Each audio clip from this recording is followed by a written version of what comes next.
ఇల్లు సీజ్ చేయడానికి అస్సలు వీలు కుదరదు అని చెప్పేసి అవని అయితే వాళ్ళతో అంటూ ఉంటుంది. ఇక పార్వతి అయితే అవని వైపు కోపంగా చూస్తూ ఉంటుంది. ఇంట్లో పూర్తి అధికారం నాకు ఉంది. నా భర్తగా నాకు ఇంటికి అధికారం నాకు కూడా ఉంది అని చెప్పేసి అవని అయితే అంటూ ఉంటుంది. అలా అనేసరికి మీరు ఇంట్లోనే ఏదైనా ముట్టాలి అంటే నా పర్మిషన్ కావాలి అని అవని అనేసరికి పార్వతి వాళ్ళైతే అలా చూస్తూ ఉంటారు. ఇక పల్లవి కూడా అలా చూస్తూ ఉంటుంది. రాజేంద్ర ప్రసాద్ వీళ్ళందరూ అయితే నా కొడుకు అక్షయ్‌తో పాటు ఇంట్లో 50% అథారిటీస్ నా కోడలికి చెందేలా లాయర్‌తో నేను ఎప్పుడో రాపించాను. మీకు కావాలంటే చెక్ చేసుకోండి అని చెప్పేసి అంటూ ఉంటాడు.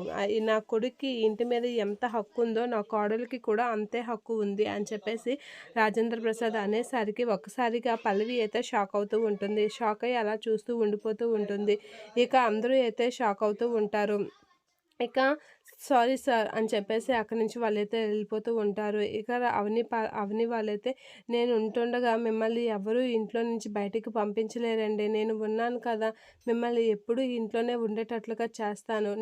నేను ఉంటుండగా మీరెవ్వరూ బయటికి వెళ్ళడానికి వీల్లేదు. మీరు కష్టాల్లో పడడానికి వీల్లేదు అని చెప్పేసి అవని అయితే అంటూ ఉంటుంది. ఆ మాటలకి అక్షయ్ అయితే షాక్ అయ్యి అలా చూస్తూ ఉండిపోతూ ఉంటాడు. ఇక అలా అనేసి రాజేంద్ర ప్రసాద్ అవని అయితే అక్కడి నుంచి వెళ్ళిపోతూ ఉంటారు.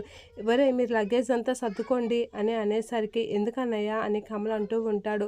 "అవని పేరు మీద ఉన్న ఈ ఇంట్లో ఒక్క క్షణం కూడా ఉండడానికి వీల్లేదు. మనం వెళ్ళిపోదాం. తన పేరు మీద ఉన్న ఇంట్లో మనమెందుకు ఉండాలి? నేనైతే అస్సలు ఉండను ఈ ఇంట్లో" అని చెప్పేసి అక్షయ్ సీరియస్ అవుతూ ఉంటాడు. ఇక శ్రీకర్ వీళ్ళైతే షాక్ అవుతూ ఉంటారు.